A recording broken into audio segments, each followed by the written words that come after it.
আসসালামু আলাইকুম ভিউয়ার্স, আশা করি সকলেই ভালো আছেন। প্রতিদিনকার মতো আবারও আপনাদের আমাদের অবাক পৃথিবী চ্যানেলে স্বাগতম।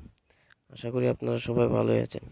আজকে আমাদের যে বিষয়টা হচ্ছে সেটা হচ্ছে স্বাস্থ্য। স্বাস্থ্য নিয়ে আমরা সকলেই অনেক চিন্তিত। সকলেই চেষ্টা করি সকলের স্বাস্থ্য ঠিক রাখার জন্য। তাই আমাদের স্বাস্থ্য ঠিক রাখার জন্য আপনার সকলের প্রয়োজন কিছু ফিজিক্যাল এক্সারসাইজ করা, যা যাতে আমাদের স্বাস্থ্য ঠিক থাকে। তাই তেমনি কিছু এক্সারসাইজ আমি আপনাদের সামনে নিয়ে রয়েছি এবং আপনাদের সামনে উপস্থাপন করতেছি। আপনারা ওগুলা দেখেন। So let's go.